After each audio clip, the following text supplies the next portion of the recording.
Morning children. Hope all of you are doing your assignments regularly. Today, here is an attempt to make your learning of the first history lesson, the French Revolution, easier and effective. I would like to explain the topic, The Reign of Terror, by Maximilien Robespierre, the leader of Jacobin clubs. First, I'll give you a quick recap of the situations leading to the formation of the Jacobin clubs. After the formation of the National Assembly, a constitution was drafted in 1791 limiting the powers of the monarch. And it assigned powers to different institutions, the legislative, the executive and the judiciary. We'll see a picture of Louis XVI.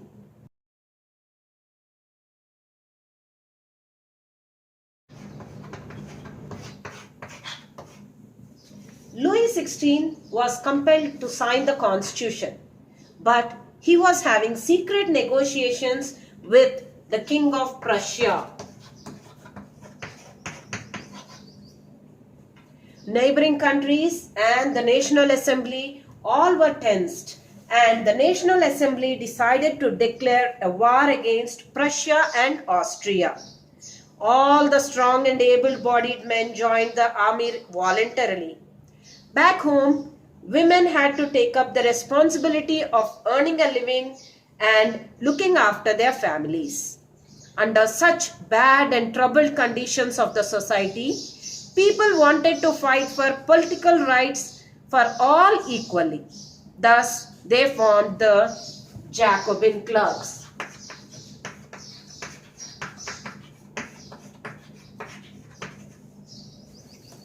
These Jacobin clubs were political clubs.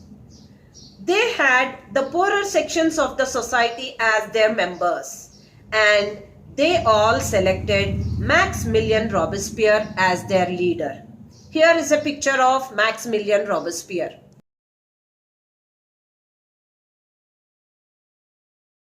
In 1792, the Jacobins attacked the palace of the Tuileries, captured the king and got the royal family imprisoned by the National Assembly. Elections were held and a new elected assembly called the Convention. The new elected assembly was called the Convention. It was established on 21st September 1792. France became a republic. On 21st January 1793, Louis XVI was publicly executed at the Place de la Concorde. Of course, later his queen, Marie Antoinette, also was executed similarly. Now starts France's horrible period. The period from 1793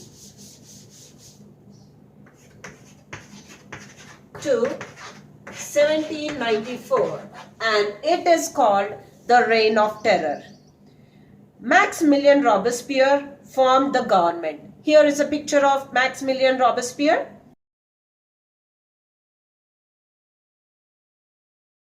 Maximilien Robespierre followed a very cruel policy, severe control and punishment, whomever he saw as his enemies. For example, the ex-nobles, the clergy, members of other political parties, and sometimes even his own political party members who did not agree with his methods. All of them were arrested, imprisoned, and later, if they were found guilty, they were guillotined. Here is a picture showing the situation of the people from the Reign of Terror.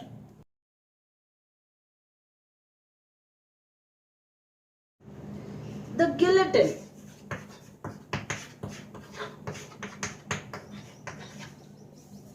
The guillotine is a device with two poles and a blade fixed to the top to behead any person.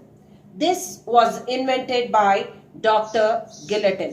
Here is a picture of the guillotine.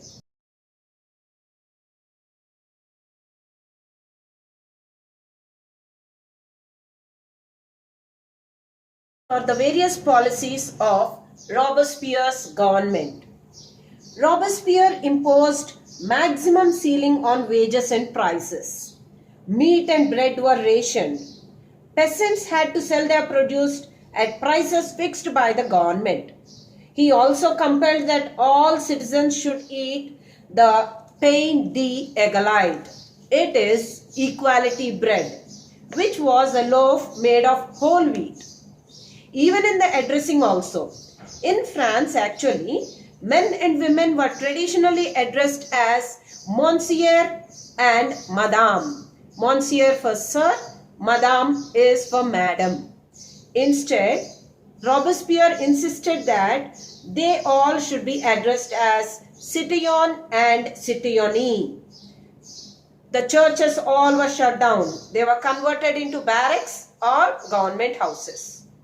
All these severe policies were not even liked by his supporters. Finally, he was convicted by a court in July 1794.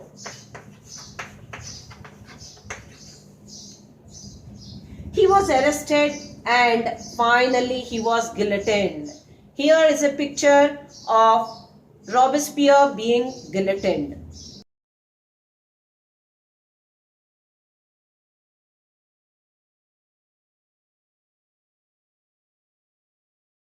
As Maximilien Robespierre was guillotined, thus the Jacobin government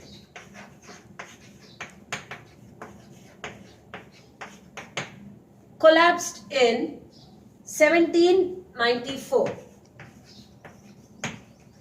I hope all of you remember the Jacobin government was formed by the poorer sections of the society. So now with the fall of the Jacobin government, the new elites, the wealthier middle class people, all of them took this as an opportunity to take on power. So a new constitution was introduced. In this constitution, the non-propertied sections of the society were denied a right to vote. Actually, under the Jacobins, the non-propertied people also were given a right to vote. Only the men. We have to remember only men were given a right to vote. Now, under this government, the wealthier people now denied this right to vote to the poorer sections or the non-propertied citizens of the society. So these wealthy people of the middle class, they had two elected legislative councils. Two elected legislative councils. And these two legislative councils then had an appointed directory. What is this directory is? It is an executive of 5 members. Why this time the legislative councils have appointed 5 members as the directory is? It is because they did not want concentration of power in one man executive anymore. Because under the Jacobins, they really suffered a lot when Maximilien Robespierre took in all powers into his hand and behaved and did all as he liked. So this time they did not want this to happen. So they appointed a directory with 5 members. However, the directory also often had clashes with the legislative councils. Then what will happen? The legislative council started dismissing the 5 members of the directory. Thus, there was so much of political instability. And finally, this political instability gave rise to a military dictator. And that military dictator was Napoleon Bonaparte. Here I have a picture of Napoleon Bonaparte. Now we observe that the form of government was going on changing. If you observe, first it was monarchy, Louis XVI. Then It was the constitutional monarchy under which the powers were divided to different institutions, the legislative, the executive and judiciary. After that came in the republic.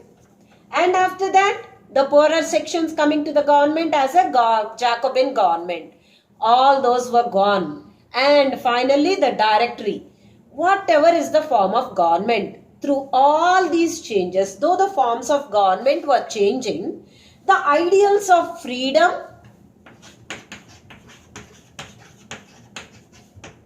equality in the eyes of law,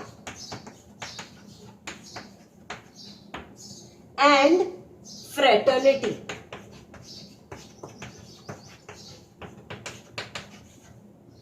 These were the main ideals: freedom, equality in the eyes of law, and fraternity. They remained constant and they kept on inspiring the ideals and motivating the political movements in France.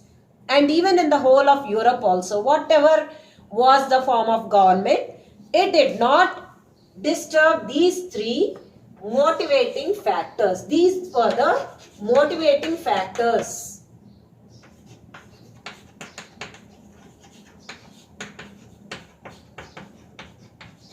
They remained constant. So finally, after listening to this class, I want all students to read the textbook page numbers 14, 15, 16 and 17. This will give a perfect understanding of the lesson. And then I would like you to complete the assignment given. Thank you.